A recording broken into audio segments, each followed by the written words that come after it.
Seahawks fans, wherever you may be. Thanks for listening to the show. Join your hosts, Bill Alvstad and Keith Myers, as we talk Seahawks football.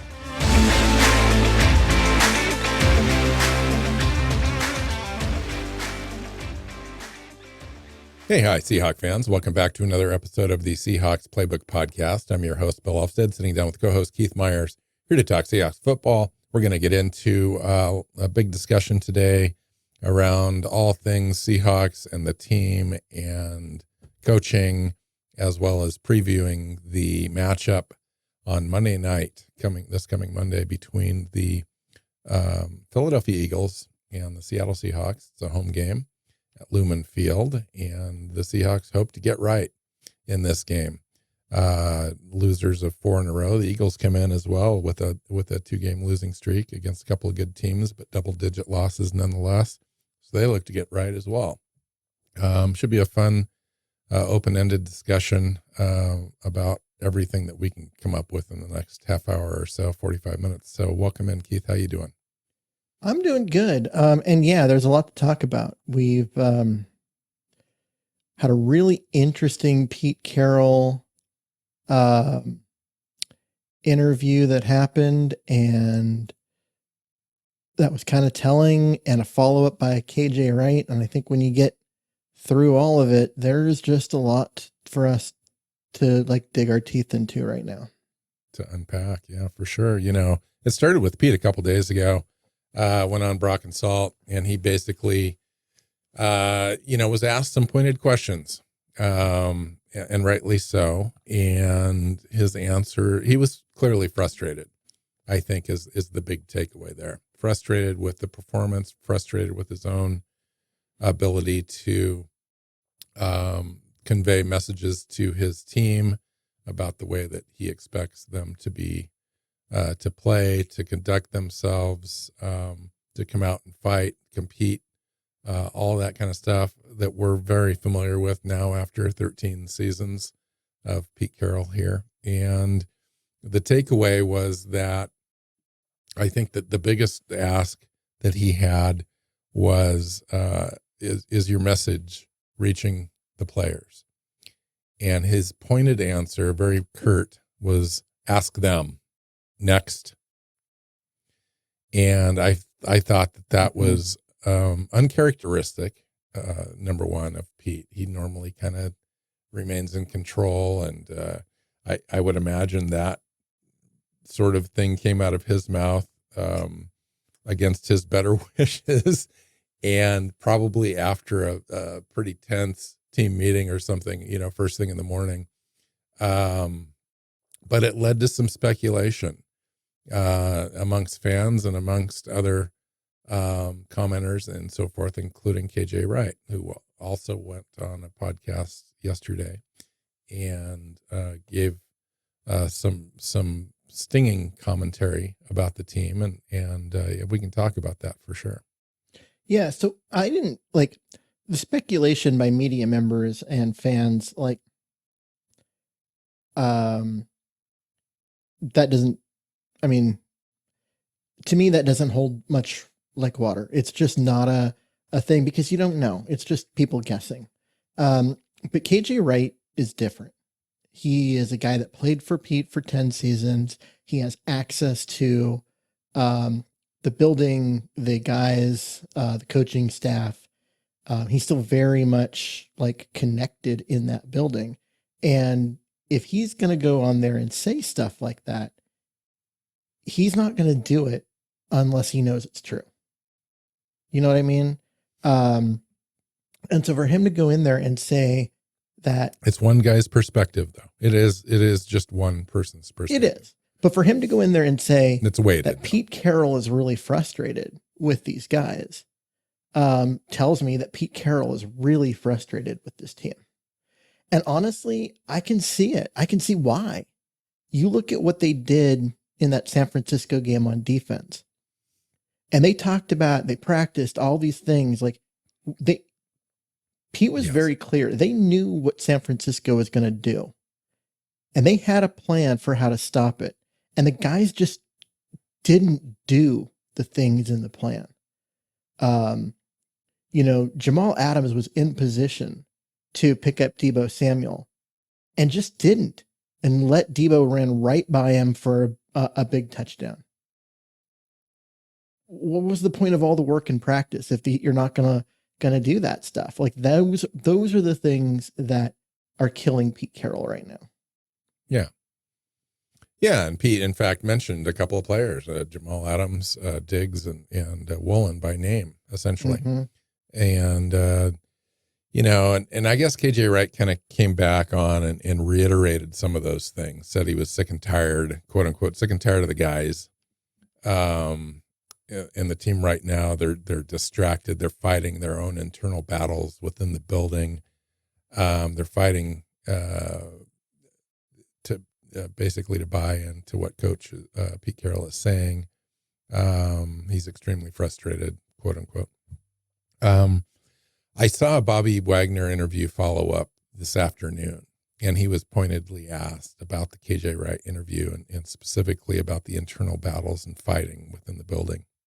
But Bobby said about KJ, he's like, KJ's a great player and so forth, but he's not in the building right now, and he's in the media.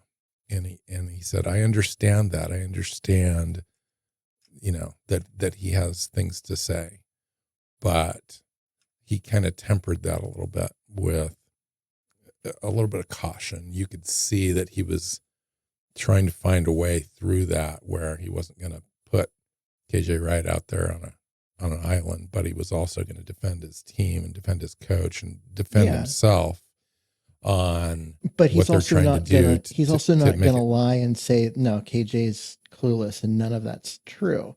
He just was like trying to find that middle ground. Like, I'm not going to hang my friend out.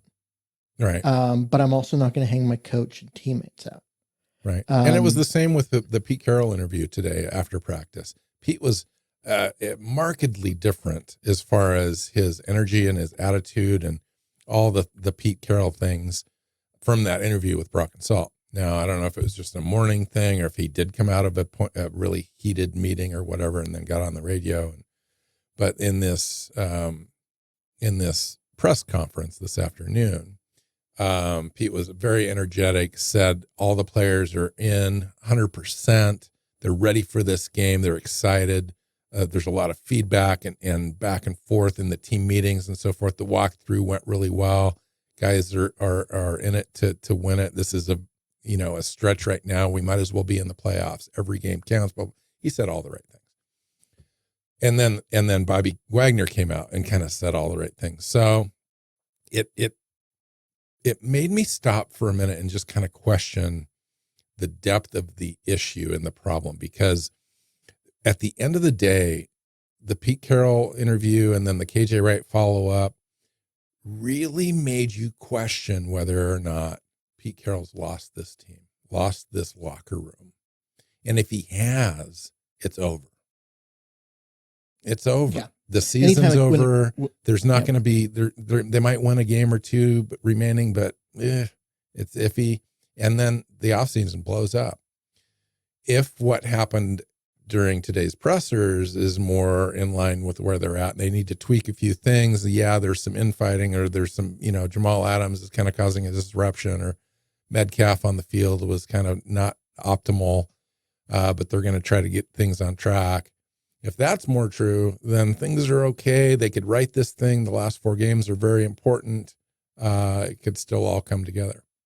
So I don't really know what the truth is, but it is disconcerting that they're now starting to talk about these things, that this discussion with KJ happened and he said what he said. And Pete Carroll came out himself and said he was disappointed and threw some names out there. So when that starts to happen, it can build on itself and become this train that you can't stop.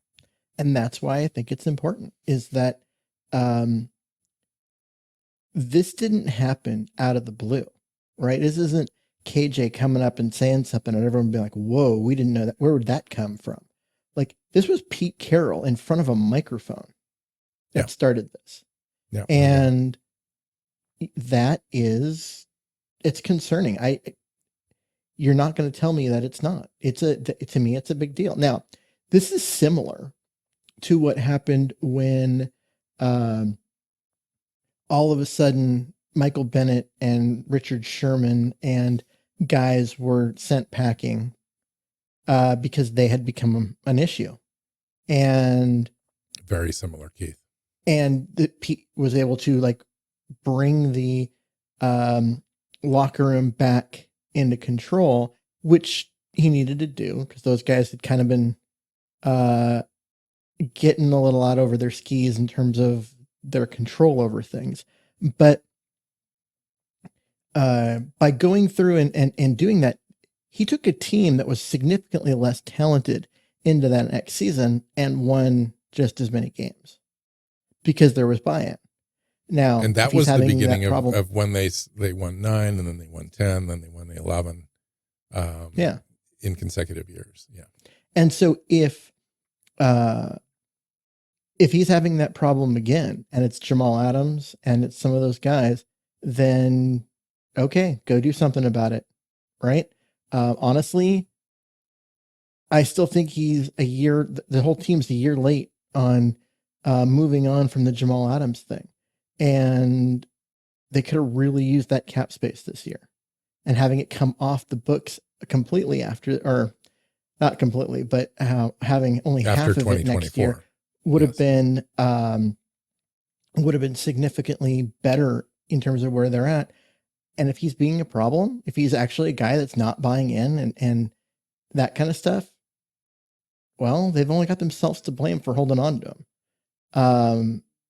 And at some point, you got to figure this out, and you got to, okay, who are our leaders? One of the things that KJ talked about was he's like, you have to have at least 4 guys that are leaders, that are guys that are going to demand attention to detail by their teammates. They're going to call people out when they make mistakes. They're going to be like those guys that do that. And when KJ was playing, that started with Cam Chancellor. He was the guy that everyone looked to. And there were others, but he said, you got to have 4. And he's not sure the Seahawks have 4 guys on their roster that are doing that. He thinks he's got Bobby. Yeah. He named Wagner, and he was asked about Quandre Diggs specifically. And then he said, I'll say this, there isn't 4 to that question. Mm-hmm. And he said, let's be crystal clear. There isn't 4 guys. And then he suggested that there was only 2. He was asked about Geno Smith, and he rolled his eyes and shook his head. And he made it pretty clear that he didn't think that Geno was a leader on this team. And he basically circled her back around. And he said, pointed to Bobby Wagner and Jaron Reed. And that was it. Mm-hmm. Which is concerning. So honestly, no player leadership on the offense at all. I'm looking at all of this, and I'm not going to disagree. I mean, I don't know. I'm not in the locker room, but from what I see, I'm not going to disagree with him. Jaron Reed, Bobby Wagner. I'd like to say that a Leonard Williams or a just hasn't been with the team long enough.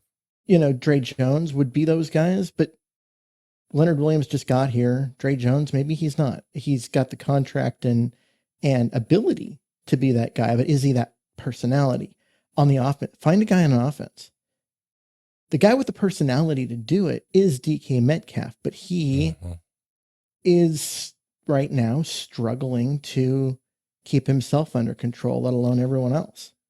When Jackson Smith and Jigba had a little run in, that little play where he was grabbing a face mask of a player, the first person to come over and congratulate him was DK Metcalf on that sort of behavior. And I love DK. I really do. I think he's a great guy. I do. You go listen to him in interviews and stuff. He's fantastic. He really is. He says all the right things. He's a master communicator, very respectful, just terrific. Good ball player. I mean, really good. I don't think we use him to his fullest potential. Oh, not even close. But the on the field stuff that's extracurricular is just really distracting to the team. And they talked about protecting the team as being the rule number one. And that sort of behavior doesn't do that. That actually hurts the team. That causes situations, penalties that put the team in a deficit that sometimes you can't crawl out of. An extra 15 yards on something, depending on the timing, is just really not good. So anyway, so we may have a leadership problem. Now, I attribute those things to both Pete and John. You know, you've got to be able to forecast that in your mind. You've got to say, okay, this year we're going into a transition year. If they didn't bring Bobby back, you know, or Jaron Reed back, who would the leadership be on this team? So at least they did add those guys, thinking that they could add some of that. But I think Quandre Diggs is the guy that they kind of depended on. And I don't know, obviously, him personally. I do know that some of the things that show up online indicate that he's really takes it upon himself to kind of make sure that his reputation is protected for himself. But the play on the field just hasn't dictated that It hasn't. That he's one of those guys. He's a guy that this team has depended on the last 2 years. Last year, he had a rough start to the year, but really came on and played well down the stretch. And you think, okay, maybe he was injured, or, you know, maybe he was just struggling with the new guys around him and, you know, that kind of stuff. But eventually things came together and he was a very solid contributor. This year, that hasn't happened. He's still not playing well. He's still really struggling. And that's an issue. I'd like to think that the veterans on this team would step up, but they haven't. I mean, Gino, right? Maybe a guy like Will Disley, or Evan Brown, who came in as a long-term starter from another team. Like, but on offense, Tyler Lockett, right? There are guys that have the clout to be that guy, but maybe not the personality. That's an issue. So I guess the biggest takeaway, and we could spend a long time talking about this because there's even more quotes and all that kind of stuff. But I think the biggest takeaway for me is that you and I, when we set out upon this season and looked at the roster and looked at the schedule and looked at this team and looked at the steps that they could potentially take forward, leaving last year at 9-8, making the playoffs. You know, if Gino has the same year, plus they added to the running back room, they added to the wide receiver room, they added to the offensive line, they revamped the entire defensive front, and added a key piece in Witherspoon on the back end. Woolen's coming back. And we thought clearly that this team had improved. On paper, it looked improved. And then we go into the season and we start to see things. You know, after the 5-2 start, we started, you know, losing games. The schedule got tougher. The team was exposed. We started looking for answers. And there just isn't really any logical answers because we've got the talent. Why isn't it translating?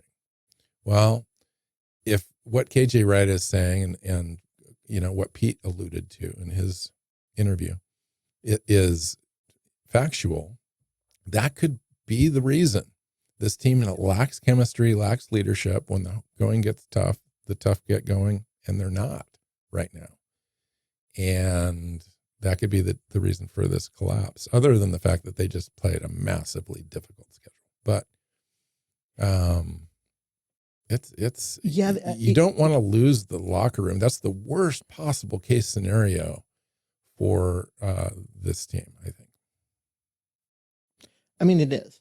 I just look at it like it's the schedule part if they had been playing well and losing, like they did against Dallas, then the schedule matters. But if you look at how they did in those 2 games against San Francisco and the game against the Rams, that isn't the schedule that caused that. Actually watch the games, actually see what happened, especially defensively, and you understand where Pete and KG are coming from. This is a problem of the guys who have the talent, have the salaries, to be the guys on the field, aren't getting it done. And they're not getting it done in large part because they aren't doing the things that are practiced on game day. That can't happen. Yeah. And you just take a look at the talent deficit too, as well. You take a look at, say, San Francisco's offense. They do things really well. They are in sync.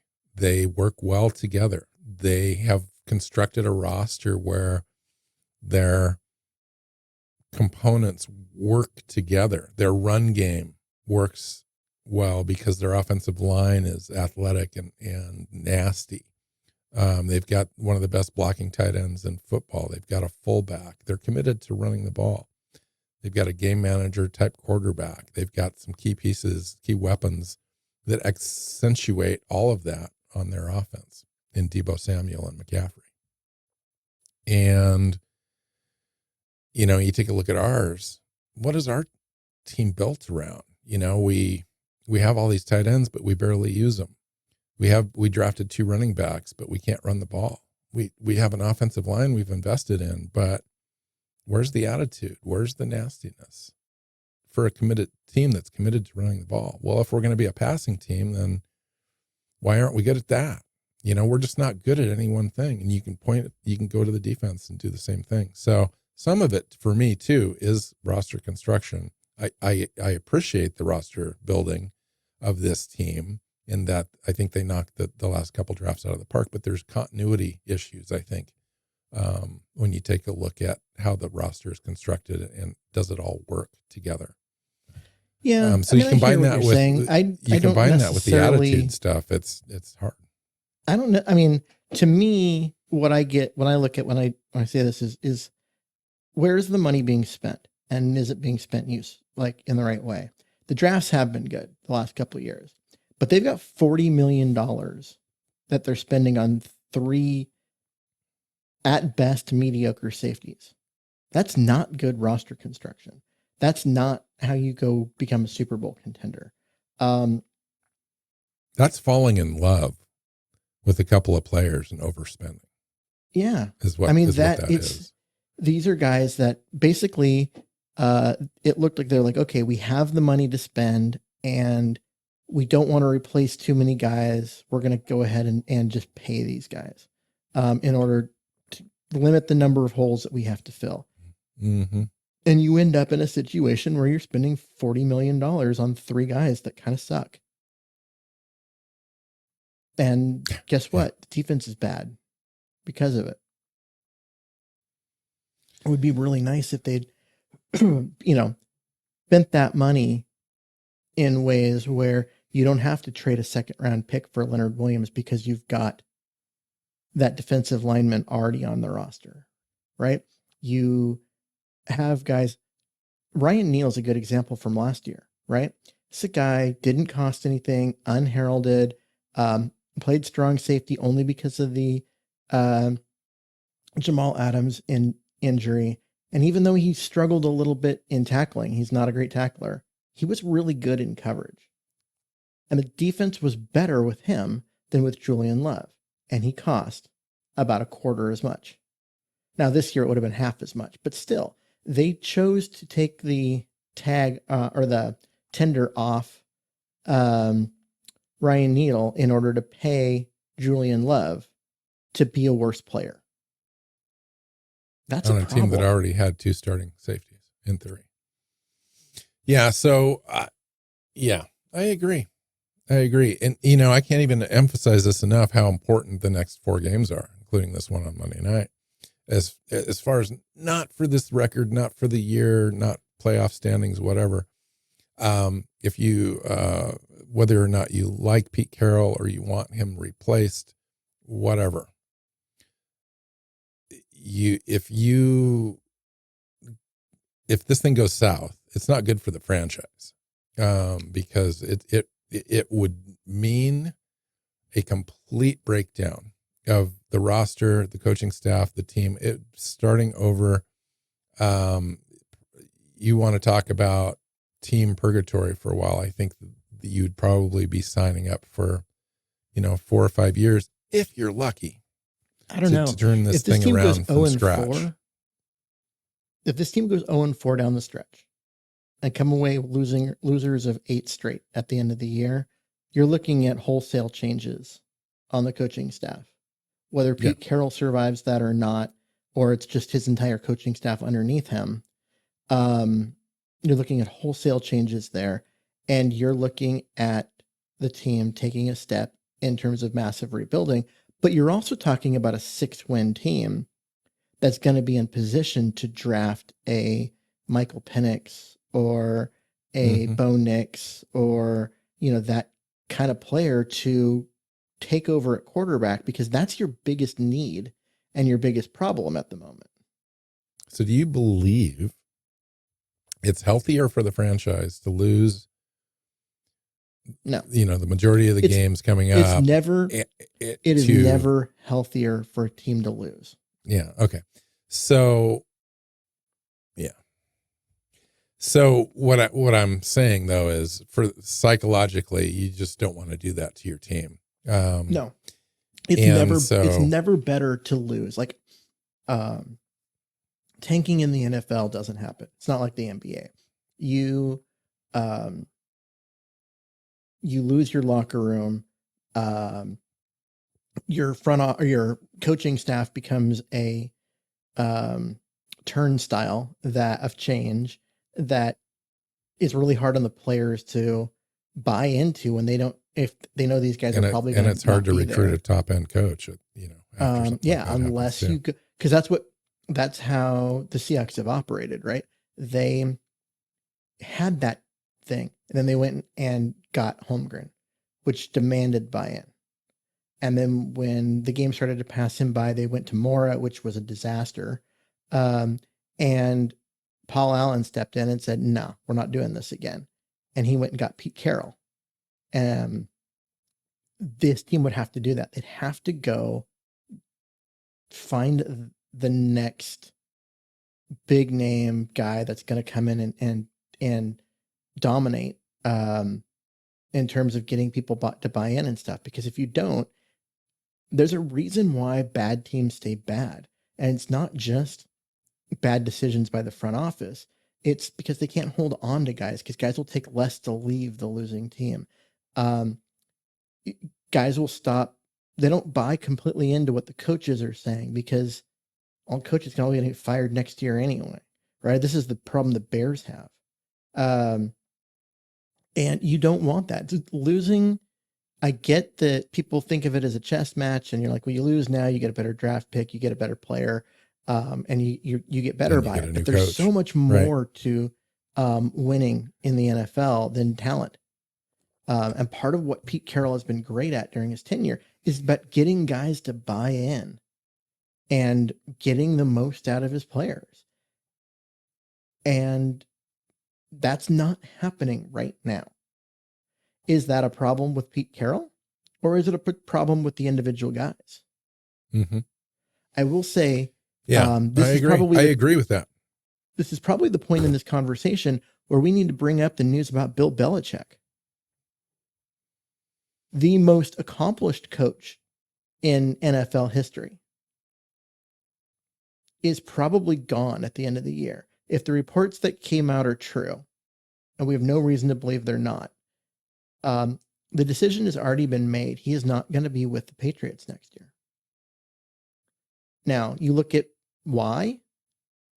Okay, that roster is terrible, and he's also the GM. They've drafted really poorly. They haven't signed the right guys. They haven't let the right guys go. There's been just bad player evaluation. And on top of that, everything's kind of a mess, both offensively and defensively for the most part with the coaching staff. Like, it's just not working. And there's a lot of talk that, like, despite he being the most accomplished coach in NFL history, that he's losing or has lost that locker room. And he's lost the confidence of the ownership. Kraft had made a decision, I think, in November, reports indicate, especially solidified after the loss in Germany, when they were 2-7, they would be moving on and writing this thing out. And so, yeah, if that happens. Now, he's under contract for one more year. There's also the rumor along the same reporting that indicates that they would be potentially wanting compensation for him to move on. So, like let him go, and like they wouldn't fire him outright; they would trade him essentially. Who wants him? I would think 29 other, 30 other teams in the NFL would at least listen. I don't think that's actually true right now. You look at the way his assistants have left him and failed almost every time. You can't argue with success, though. Whatever. Some franchises, Keith, are just like, whatever cost, even if it means burning bridges. We want to win a championship, and he's proven he can do that. Now, it took a special quarterback, and but nonetheless, crazy success. So that's out there. I would think Pete is still in a position where he leaves on his own terms. I think if he lost this thing, genuinely lost the locker room, lost out the last 4 games and stuff, he would probably step away, I would think. But I know one thing for absolute fact. He won't be going down easy, because that's not his way. So he'll get this team in a position to try to win every game within the remaining schedule, and he will go out on his terms. Mm-hmm. So I would agree with that. I mean, he's a guy that he's never going to accept tanking. And he's also, if he's got to bench guys, if he's got to cut guys, he'll do what he needs to do to get guys to do the right thing, to become, he let Sherman and Bennett go. Yeah. Right? But would he make any decisions, right now? That's the interesting question, is would he bench Jamal Adams, or would he limit his snaps? I think if it became a problem where there was actually something said, or you're actually looking at what's happening in like the meetings, and you've got Jamal Adams actually saying things that will influence other players, yeah, he'd sit him down or cut him or bench him, whatever you want, word or action that's necessary. He would. Absolutely. I believe he would. Yeah. All right. So we are playing a team on Monday. I guess really it doesn't matter what the opponent is in a sense, in that we've got all this swirling around. And it really just comes down to Seattle taking care of its business. But there are some interesting matchups to look at with the Eagles, DK Metcalf and Tyler Lockett and Jigba against Darius Slay and James Bradbury and the rest of the Eagles secondary. I think there's some opportunity there if you take a look at the advanced stats for Seattle to have an advantage there. In fact, if you take a look at the entire defense of the Eagles against the offense, if in sync, I think that Seattle can score points on this team and put some pressure on them. The Eagles have been down at halftime in 6 consecutive games. Their defense, if there's a defense that's a little bit more discombobulated than the Seahawks defense, it's this Eagles defense. And I don't know why, because if you look at it on paper, they've got a pretty decent squad, but they're having a problem getting to the quarterback, putting pressure on the quarterback. They're a very aggressive defense, but it hasn't worked out for them. And so they're upside down on turnover ratio and so forth. I think they're -4 right now. Last year, they were +14 at this time of the year. And so they've been struggling a little bit.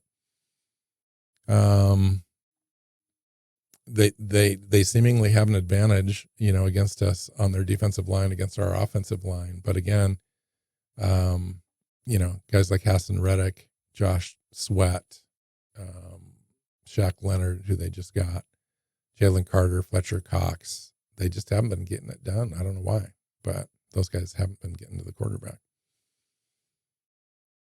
What other advantages, Keith? I think our running game, if we could get it going, is an advantage.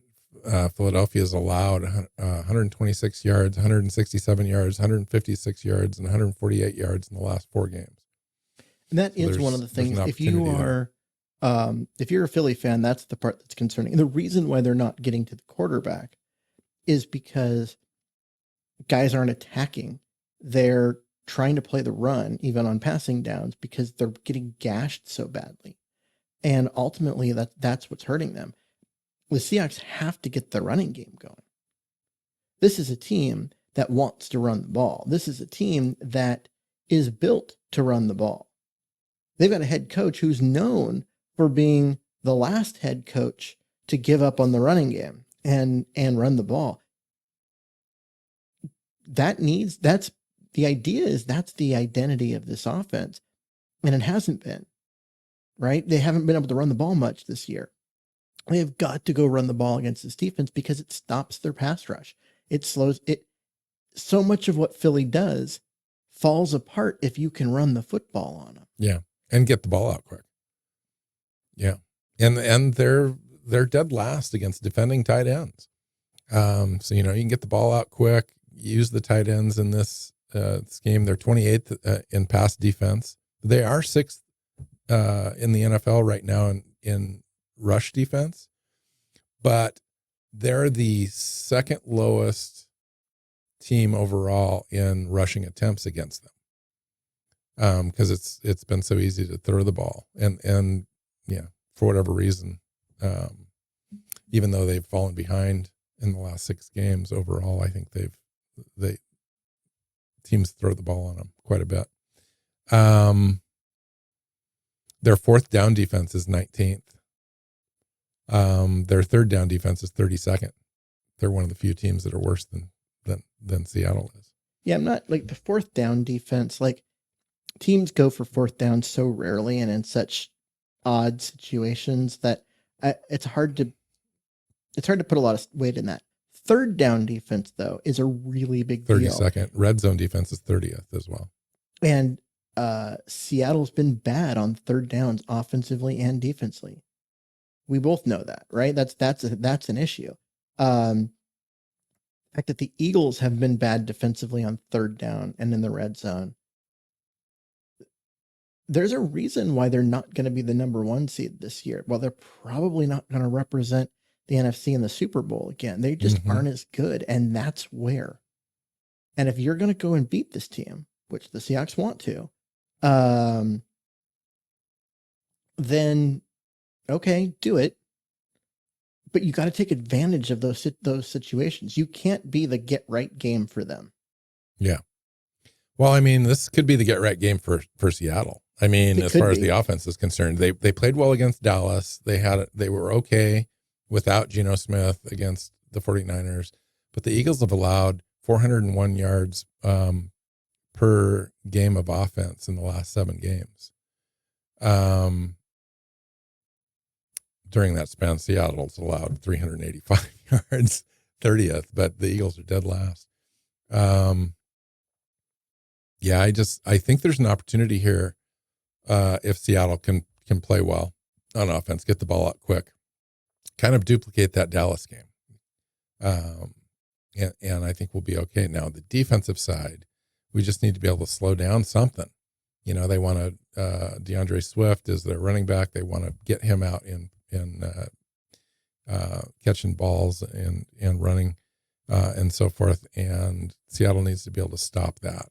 And Dallas Goedert, their tight end, is effective on moving the chains. And they've got AJ Brown, I think, right? AJ Brown, out receiving the ball. Devontae Smith, both those guys are targeted combined 20 times a game. You've got to figure out a way to slow those guys down.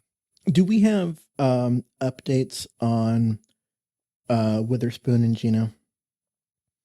Witherspoon's got a legit hip pointer, according to Pete Carroll. However, he was out practicing and going through walkthroughs and so forth so far this week. So he said he's moving around pretty good. I would expect Witherspoon to play.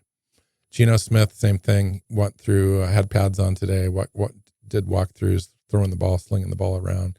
Pete Carroll said he had a good weight lifting session, but he still hasn't done the cuts and so forth and moving back and forth sideways that Pete Carroll indicated Sunday was the issue.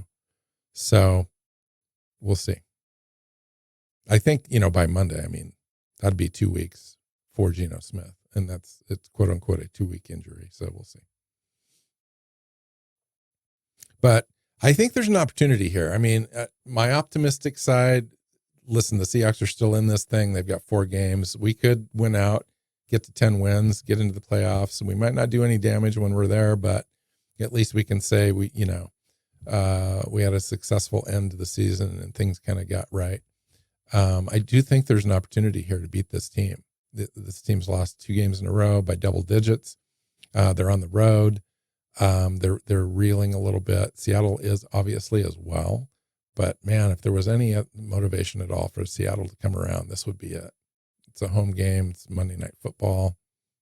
You've played your really bad stretch, and this is the most winnable game remaining out of that gauntlet. And if they the only game left remaining out of that gauntlet, yeah, they can easily go 3-0 after this game. Yes, that'll get them 9 wins. That might get them into the playoffs. Those are 3 extremely winnable games after this week. Yeah. Question comes down to what happens this week. Though. Yeah, if they can upset Philly, then the confidence they get to 10-6. That's guaranteed a spot in the playoffs. They will, they'll get in and have a chance probably against Dallas, maybe, or Philly or San Francisco. It's going to be one of those. Honestly, if San Francisco doesn't end up as the 1 seed with the first round bye, that would surprise me. But yeah, it's going to be Philly or Dallas, I think. As far as who they match up against. And honestly, they played Dallas really tough. Yeah, they did. And if they win this game, we're talking in a situation where they already beat Philly once. They could they could get out of that first round. The problem is someone else has to beat San Francisco for them because they're not beating San Francisco. It's hard to beat it. They would lose to San Francisco 6 times in 2 years. Yeah. If they went to the playoffs and lost again. That would be unfathomable. It's hard for me to even envision that. But I can't envision that somebody in that building could have an answer for anything that San Francisco does. Anything. Yeah. But anyway, we're getting way ahead. So let's do a quick prediction here and kind of get out of here. So what do you think, Keith? It's the Eagles Monday night. You know what? Pete Carroll is good on Monday night. The Seahawks, even before Pete Carroll, have always been good on Monday night. As far as winning percentage, I think they still have the best winning percentage on Monday Night Football of any team in the league. They're at home. They've got situations like there are matchup issues where I think they can take advantage of. And given what's happened this week, I think guys are getting brought in line. They're either going to do their job or they're not going to have one. And I think that's been conveyed. I expect this team to play better. And I think Seattle can pull off the upset here. Will I think it's easy? No. But I think they can. And I think it's going to be close. But if you end up in a situation where you have a chance to win, and you end up getting down into field goal range and win 24-23, a win is a win. And I think that's a possibility. And that's where I'm going as far as a prediction. I'll tack on to everything you said and say this. If there's one thing that can galvanize a team to be us against the world, it's the stuff that's been going on the last couple of weeks, the stuff that's come out in the media in the last couple of days. You can either fight or you can flight. And I think that a Pete Carroll team rallies around Pete, rallies around each other, finds their way somehow or another through this. And for the first time, I think this season feels like a team when things are going against you. And so I choose to believe that. I choose to believe that that's going to be the reaction out of all this. And the team comes and rallies together and gets a statement win, really, at this point. And they've got to turn it around. If they get this, I think the confidence builds and they go into the stretch and pull out these victories to end the season. I think, Philadelphia's allowed 3 teams to score 30 points in a row. And I think Seattle's one of those. I think Seattle ends up getting, 30 to 35 points in this game. I think the Eagles have struggled a little bit. There's turnover issues. Does that hold if Geno ends up not able to play? I don't care who is the quarterback. I think that both quarterbacks can manage this team and score points. I think Locke proved that he could score. I think I worry about turnovers a little bit more with Locke, but you know what? Geno's been a turnover machine this year too. Yeah, let it ride, whatever. I think that we can get some turnovers ourselves though on defense. I think the Eagles have been struggling with that, and their differential is not great this year at -4. So I think that Seattle wins this like 30. I'll just say 33-24, 33-27, something like that. Wow. And if we do, we're having a great conversation on Tuesday because that's, it makes things different when you win. Winning solves a lot of things. I will say our recap shows the last couple of weeks they've been a lot less fun to record. I'll say that.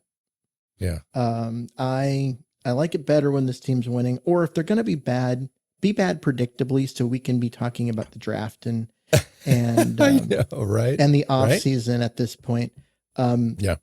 Getting out to a 5-2 start, a 6-3 record, and before you fall apart, just we have all the expectations, and now things have gone south. And yeah, go win some games, Seahawks. We need you to. All right, it's more fun when you win. Well said. Find Keith on Twitter at Myers NFL. You can find me at NW Seahawk. The show is Seahawks Playbook Podcast. Find us on your major podcast platforms and our YouTube channel, and hit that subscribe button when you do. So until next time, go Hawks. Seahawks Playbook Podcast listeners, thanks for joining us for another edition of the show. You can find us on Twitter. Bill is at NW Seahawk, Keith is at Myers NFL, and the show is at Hawks Playbook. You can listen and subscribe to the show at SeahawksPlaybook.com.